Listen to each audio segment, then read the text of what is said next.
Is opposition dead in Nigeria? Judging by the recent events in Nigeria, where the president of a foreign nation had to speak up about killings in northern Nigeria and even threaten an invasion, saying that it will be swift and precise, then one wonders if Nigeria is in a dictatorship and why no reputable voice, specifically an opposition party, can call the failings of government before we were disgraced publicly. Today, we must ask ourselves a fundamental question. Is there any opposition in Nigeria?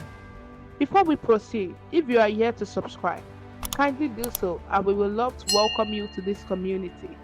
It takes just 2 seconds. Also like and share. It is free to do so.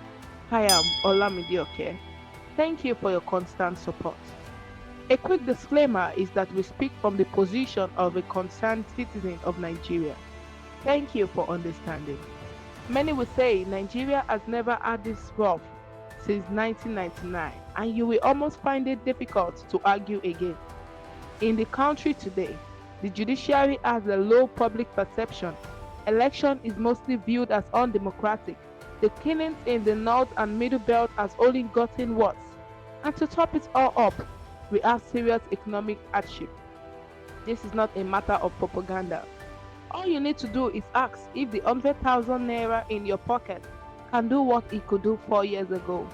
The obvious answer is no. Just few days ago, we lost a brigadier general to insurgency fights in North. And rather than get strong actions from the presidency, what covered the news was the vice president welcoming new members to his party. Some 3 days later or so, a statement was released and the same vice president was instructed to visit the families of the deceased. But that was after another terrible incident had occurred. At least 25 schoolgirls were kidnapped in Kebbi State by bandits. The principal was killed on the spot. A guard was killed and another staff was rushed to the hospital. This is not the first time things like this are happening, but the rhetoric of the government is the same. Condemn the killings, give serious instructions to the military, and move on. However, let's assume that a serving minister was kidnapped. You will see serious action within 48 hours. But the root of the problem caused by irresponsibility or negligence of duty, as some call it, is not because of the failure of government. It is the lack of consequences for bad performance. If elections hold today, you can almost guarantee that the same set of people will win them. Our leaders don't need us to get power, and we are too disinterested to do something about it. With the news of the killings happening in the north, many Southerners appear to not be bothered. This is because everyone simply is too selfish to care for the sadness of the next person. In Lagos, you see thugs trying to steal phones and money in broad daylight in popular spots like Ikeja Under Bridge, Oshodi bus stop or Aja, but the rest of the people just walk by, doing nothing. This is the beginning of our problems as a nation.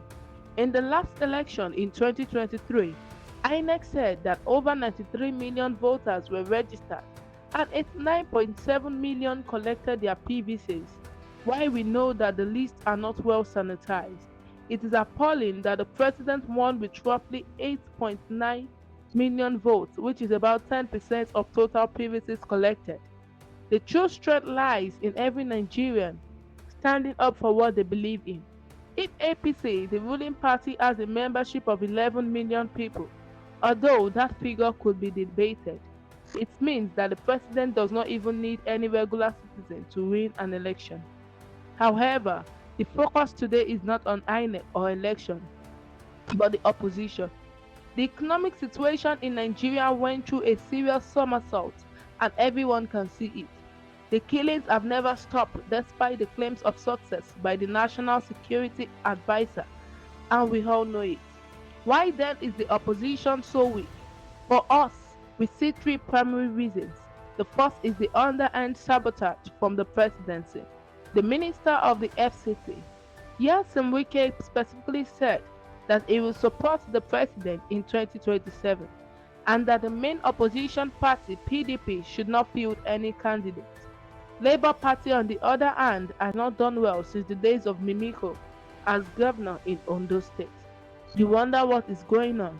Abure's tenure has expired, but he has insisted to carry on.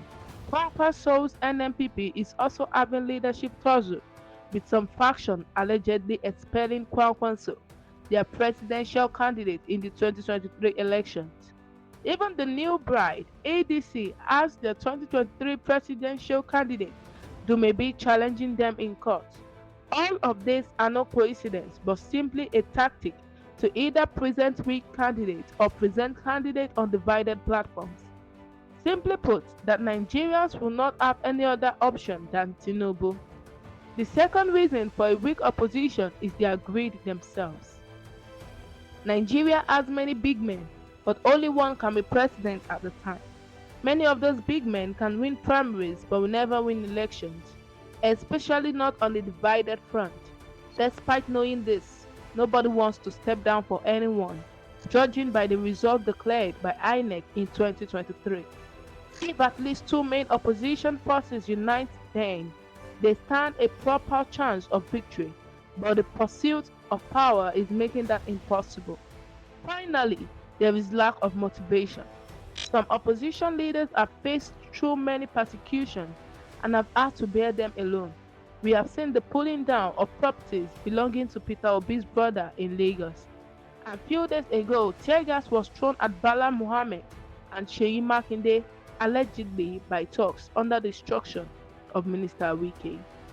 However, it is looking like the PDP is finding its voice again, with Turaki San now chosen as party chairman, and the expulsion of persons like Wike, Fayose, etc. from the party.